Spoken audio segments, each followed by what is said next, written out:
Luke chapter 3. Back to Luke. We'll pick up with verse 20 tonight. Good to see you here. Memorial Day weekend. Glad you guys came tonight. Luke 3. As we said last week, we started tackling verses 18, 19, and I think we got down near the end of 19. And we'll conclude the thoughts tonight on John the Baptist and wrap it up with verse 20.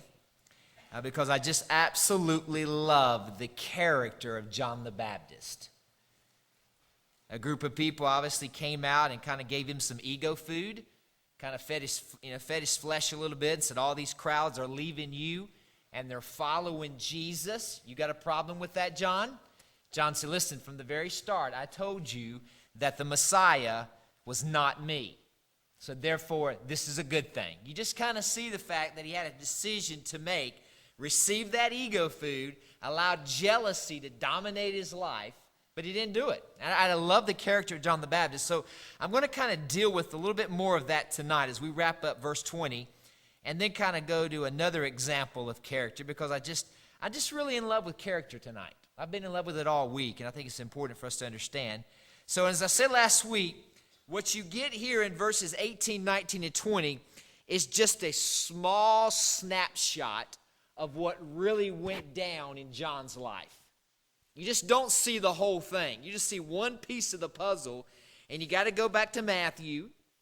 Then you got to jump over to Mark. Then you got to jump back to Luke, and you kind of put a piece here, a piece here, a piece here, and you kind of see everything that transpires in verses 18, 19, and 20. So let's pick up with 19, and let's just read it, and then we'll jump back over to Matthew 14. But Herod the Tetrarch, being reproved by him for Herodias. Now, who was Herodias? It was what? Okay, his brother's wife, but also his half-sister. Okay? All right, so Herodias, his brother Philip's wife. So Philip is Herod's brother. Herod and Philip are brothers. Philip's married to Herodias, which is the half-sister of Philip, which means that what? She's the half-sister of Herod. So you got some crazy stuff going on here. And for all the evils, that shows you there how wicked Herod was, which Herod had done. He was an evil man, a wicked man. Then you come to verse 20.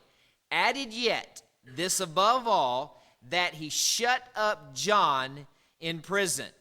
So you see the phrase there. In other words, if you look at 19, you see the evils of this man.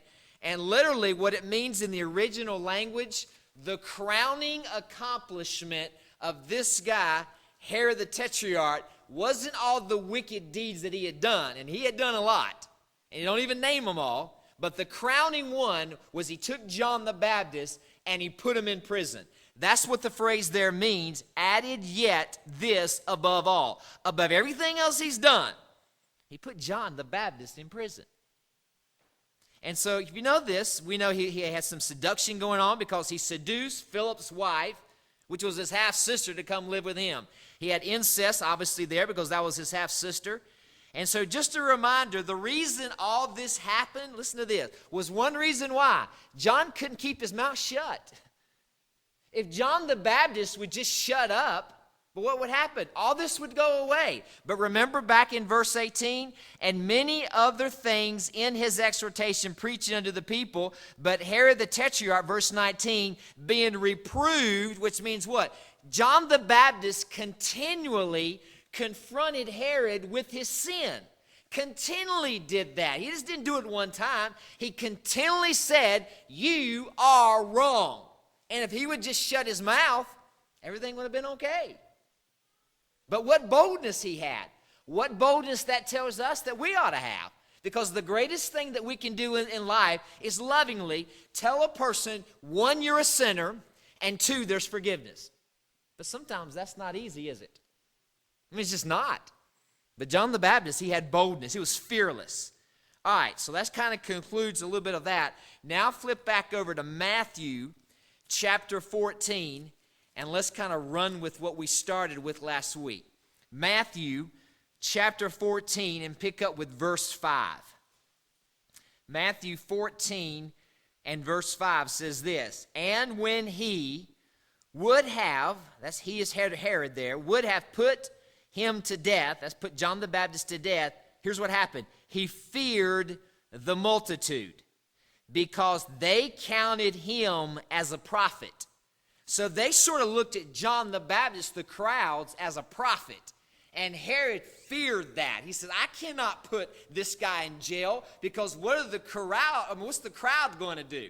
Obviously, political capital was very important to him, so he didn't want to mess up his run there in office and all that, so he was afraid of what went down. And so Herod wanted to kill John, but the crowds wouldn't let him. And I love this because he was a true prophet, and he feared the consequences. But notice what happens. He keeps him in jail for about a year, and then you come to verse 6.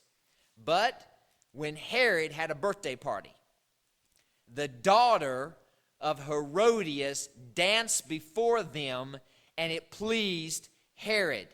Now, this is a story that I think if you've been in church for very long, you're very familiar with what this story is all about. To offer a comparison of this verse, just of this verse here, hold your finger there and look at Mark chapter 6 and look at verse 19, just as a comparison to what you just read there in verse 6. Look at Mark chapter 6 and look at verse number 19. Mark chapter 6 and look at verse 19 as a comparison. Therefore, Herodias had a quarrel against who? John the Baptist. You know why? She was guilty.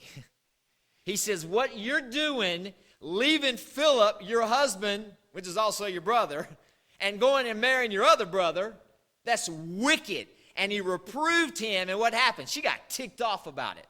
Keep reading.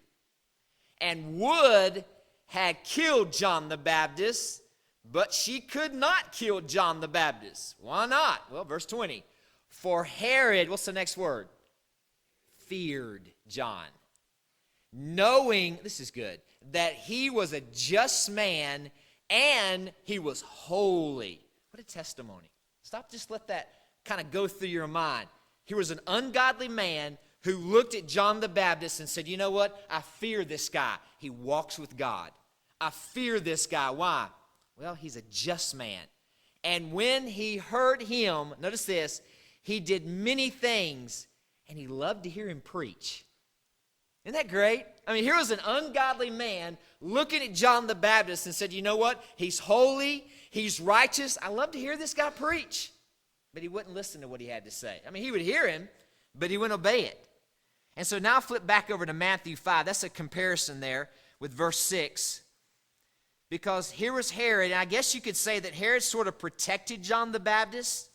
And that's really an honor to the integrity of John. Even the man he confronted knew he was right. And if you notice there back in Matthew 14, back at verse 6, the word pleased there at the end of verse 6, it's a very inappropriate type of dance that went down, and he was pleased by that. And so it wasn't right what she was doing, but that's what that word pleased meant. And I assume, I'm not sure of this, but I assume that there's probably a lot of drinking going on.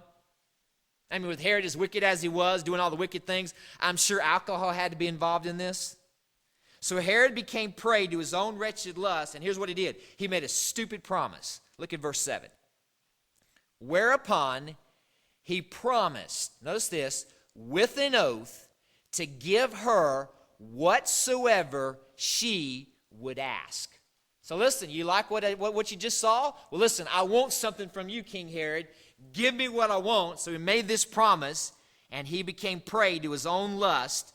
There was no desire to wait until Herod is sober. Think about this, and was straight. Take advantage of this guy now, which more than likely he was drunk. Take advantage of the situation, Herodias, his daughter, and get what you want for your mama. Don't hesitate. Don't wait till the morning time. Get it right now. And so she took advantage of this. She wanted his head, and she wanted it now. Drop down and look at verse 8. And she, being before instructed of her mother, said, give me John the Baptist's head in a charger.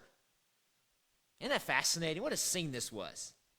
And so he was weak, he was prideful, and the cost of marrying this woman, Herodias, listen, it had great heights. Just despicable what this woman took him down, just the path. Then you come to verse 9. And the king was sorry. Nevertheless, for the oath's sake, it had been done,